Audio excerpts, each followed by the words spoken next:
2024 smart India hackathon இறுதி நிகழ்ச்சியில் நாடு முழுவதும் சுமார் 1000க்கும் மேற்பட்ட இளம் கண்டுபிடிப்பாளர்களுடன் பிரதமர் மோடி காணொலி மூலம் உரையாடுகிறார். கூடுதல் விவரங்களை தருகிறார் செய்தியாளர் ராஜகுமரன். வணக்கம், விவரங்கள் என்ன? 7வது ஸ்மார்ட் இந்தியா ஹேக்கத்தான் போட்டிகள் நாடு முழுவதும் 51 மையங்களில் ஒரே நேரத்தில் நடைபெறுகின்றது. இளம் கண்டுபிடிப்பாளர்கள் இதில் பங்கேற்று பல்வேறு விஷயங்களில், அதாவது கடந்த சில ஆண்டுகளாக இந்த ஹேக்கத்தான் போட்டிகள் மத்திய அரசின் மூலமாக ஒருங்கிணைத்து நடத்தப்படுகின்றது. அரசு சார்ந்த துறைகள், தொழிற்சாலைகளில் எழக்கூடிய பிரச்சனைகளுக்கு மாணவர்களே தீர்வு காணக்கூடிய வகையில் மத்திய கல்வி அமைச்சகம், இந்திய கல்வி கவுன்சில் உள்ளிட்டவை இணைந்து இந்த ஹேக்கத்தான் போட்டிகளை ஒருங்கமைப்பு செய்து வருகின்றன.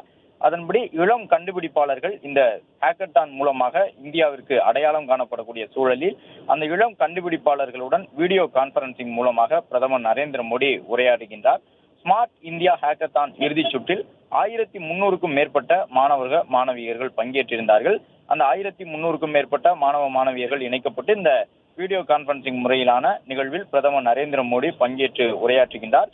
இந்த ஆண்டில், அதாவது இந்த 7வது ஸ்மார்ட் இந்தியா ஹேக்கத்தான் போட்டியில் சுகாதாரம், விநியோக சங்கிலி, கல்வி, விவசாயம், பேரிடர் மேலாண்மை உள்ளிட்ட துறைகளில் புதிய கண்டுபிடிப்புகளை ஊக்குவிக்கக்கூடிய முயற்சியாக அது தொடர்பான விவரங்களை மாணவர்கள் தங்களுடைய கருத்துக்களாக அந்த ஹேக்கத்தான் முறையில் தெரிவிக்கும் வகையில் இந்த ஹேக்கத்தான் போட்டிகள் நடைபெற்றிருந்தன. 7வது ஸ்மார்ட் இந்தியா ஹேக்கத்தான் போட்டிகளை பொறுத்தவரை நாடு முழுவதும் 51 மையங்களில் ஒரே நேரத்தில் நடைபெறுகின்றது. இதில் இறுதிச் சுற்றில் மட்டும் 1300க்கும் மேற்பட்ட மாணவியர்கள் பங்கேற்றிருக்கின்றார்கள்.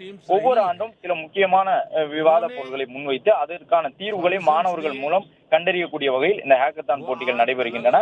கடந்த ஆண்டில் அரசு சார்ந்த துறைகள், தொழிற்சாலைகளில் எழக்கூடிய பிரச்சனைகளுக்கு தீர்வுகளை மாணவர்களே வடிவமைக்கும் விதமாக இந்த மத்திய கல்வி அமைச்சகத்தினுடைய புத்தாக்க பிரிவும் அகில இந்திய தொழில்நுட்ப கல்வி கவுன்சிலும் இணைந்து ஸ்மார்ட் இந்தியா ஹேக்கத்தான் போட்டிகளை நடத்தியிருந்தார்கள். இந்த ஆண்டை பொறுத்தவரை சுகாதாரம், விநியோக சங்கிலி, கல்வி, விவசாயம், பேரிடர் மேலாண்மை உள்ளிட்ட துறைகளில் இந்தியா செய்ய வேண்டிய மாற்றங்கள் என்ன, இந்தியா அரசுக்கு வழங்கக்கூடிய அந்த பரிந்துரைகள் என்ன என்பதை இளம் கண்டுபிடிப்பாளர்கள் மூலமாக தெரிவிக்கக்கூடிய வகையில் இந்த ஹேக்கத்தான் வடிவமைப்பு போட்டிகள் நடைபெற்றிருக்கின்றன.